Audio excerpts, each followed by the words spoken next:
الحمد للہ رب العالمین، الصلاۃ والسلام علی اشرف الانبیاء والمرسلین، اما بعد فاعوذ باللہ من الشیطان الرجیم، بسم اللہ الرحمن الرحیم۔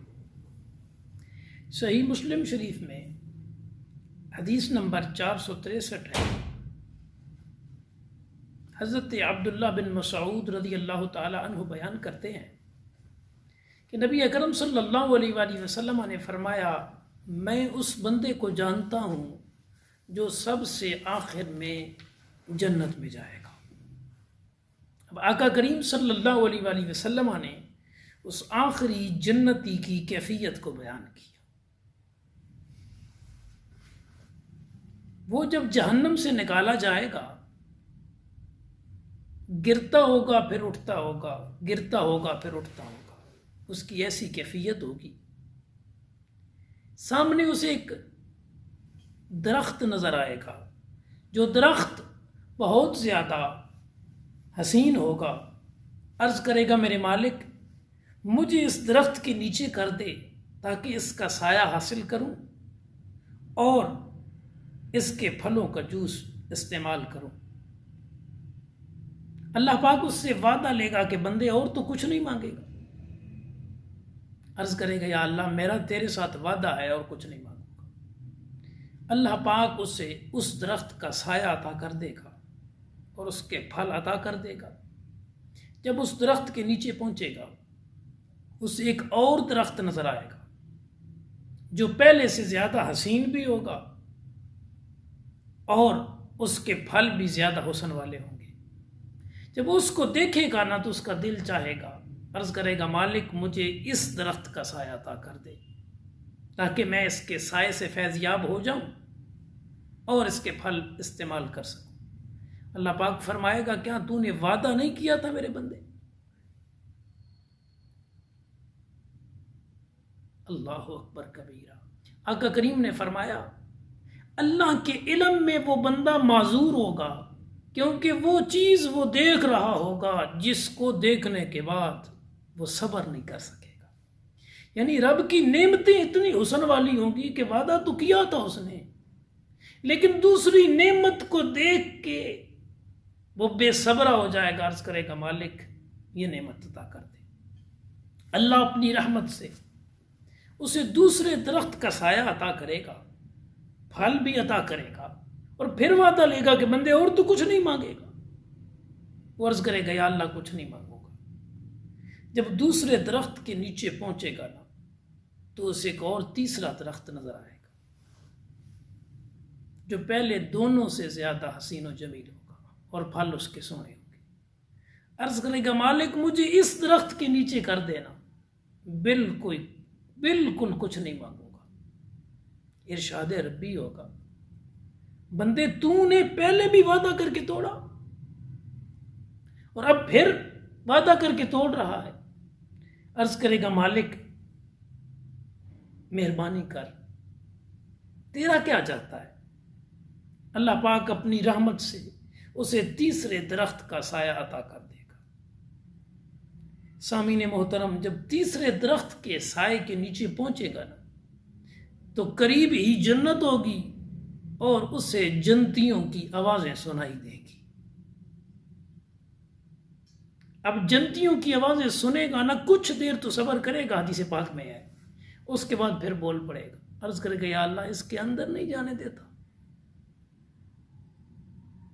اللہ اکبر، یا اللہ ذرا اندر سے دیکھا ہوں اس کو، ذرا داخل ہونے کی اجازت تو دے کہ اندر کیا احوال ہے۔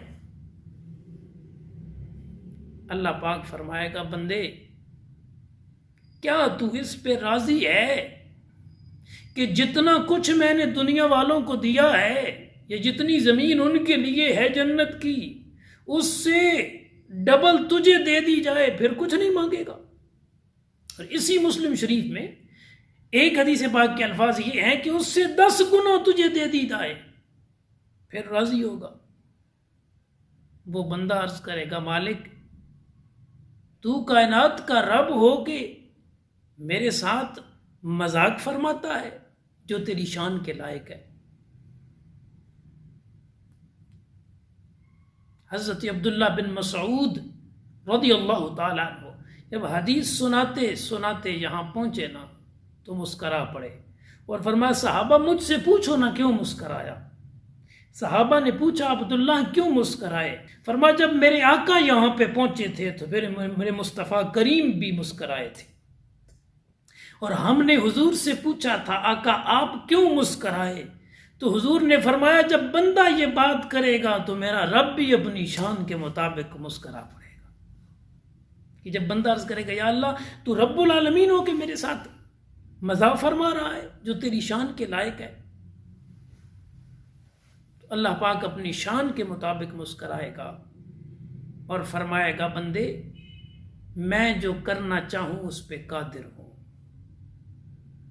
اور پھر اس بندے کو اللہ پاک جنت عطا فرمائے گا، اور جنتی حوریں اس کے نکاح میں آئیں گی اور کہیں گی شکر ہے خدا کا جس نے ہم کو تیرے لیے زندہ رکھا اور تجھ کو ہمارے لیے رکھا۔ اب وہ کہے گا آخری جنتی جنت میں پہنچ کے کہ جتنا میرے رب نے مجھے دیا ہے اتنا کسی کو نہیں دیا۔ اللہ اکبر۔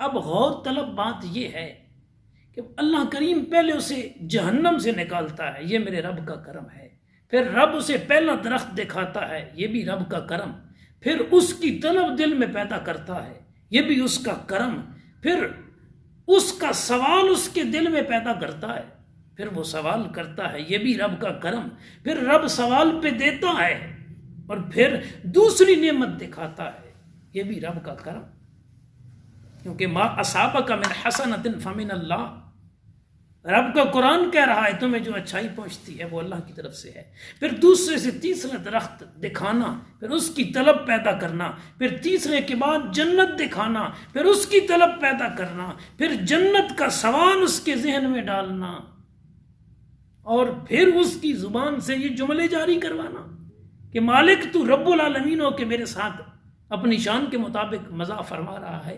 یہ سب رب کی رحمتیں نہیں ہیں تو کیا ہیں؟ پہلے رحمتوں کے بہانے عطا کرتا ہے، پھر بندوں سے سوال کرواتا ہے، پھر عطا کرتا ہے، یہاں تک کہ اپنی رحمتوں کے صدقے جنتی بنا دیتا ہے۔